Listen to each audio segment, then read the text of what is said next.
Selamat sore. Assalamualaikum warahmatullahi wabarakatuh.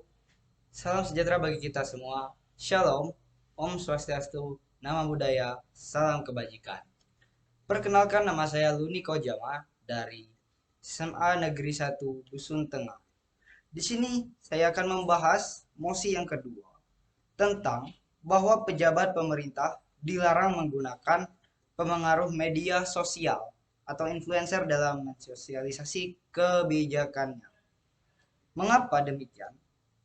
Karena penggunaan influencer tidak efisien dan menyebabkan adanya stigmatisasi atau pembelahan. Contohnya adalah kasus rancangan undang-undang Cipta Kerja atau Omnibus Law pada rentang tanggal 13 sampai 16 Agustus yang lalu. Pakar kebijakan publik dari Universitas Indonesia, Lina Miftahul Jana, mengatakan bahwa penggunaan influencer tidak efisien. Menurut Doni Gahral Adian, influencer dituju untuk menyasar program-program yang berhubungan dengan kelompok muda milenial.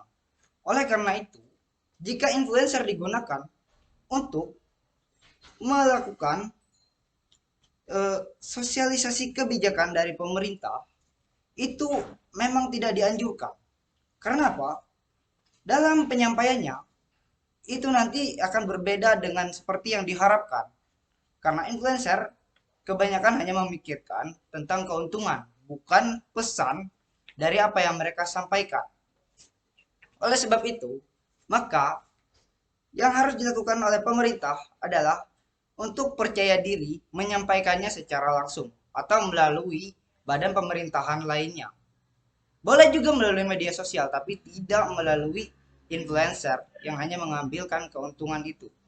Tapi mereka sendiri yang mempromosikannya atau mensosialisasi kebijakannya itu melewati media sosial. Itu lebih menguntungkan mereka. Karena apa? Tidak menimbulkan adanya penyimpangan, tidak menimbulkan adanya kerugian, dan juga tidak menimbulkan adanya permasalahan. Karena jika terus ketergantungan dengan influencer, banyak sekali contohnya.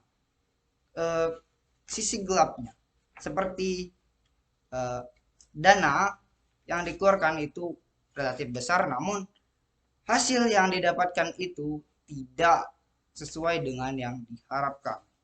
Oleh karena itu, untuk menyampaikannya, pemerintah perlu percaya diri seperti yang sudah dikatakan tadi, bukan melalui jasa influencer yang notabene-nya adalah para tokoh-tokoh sosial atau media sosial yang sebenarnya baik ditujukan untuk kelompok muda milenial, yang kebanyakan influencer itu membahas tentang gaya hidup modern saat ini ataupun tren saat ini, tidak untuk mempromosikan atau mensosialisasi kebijakan mereka atau kebijakan para pejabat pemerintah.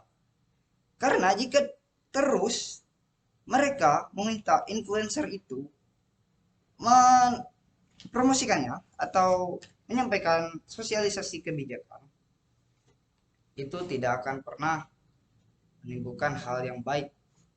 Seperti halnya itu nanti akan menjadi bumerang bagi pemerintahan itu sendiri.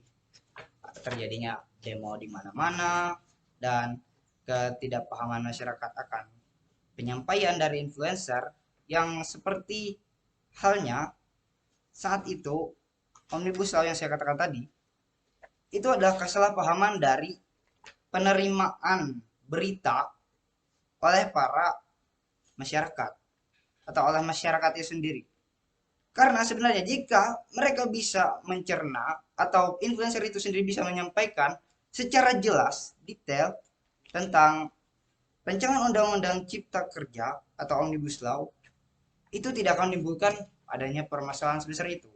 Maka dari itu, menurut pendapat saya pribadi, saya pro dengan apa yang dikatakan di mosi ini, bahwa pejabat pemerintah seharusnya dilarang menggunakan pengaruh media sosial atau influencer dalam mensosialisasi kebijakannya. Sekian dari saya. Terima kasih. Wassalamualaikum warahmatullahi wabarakatuh.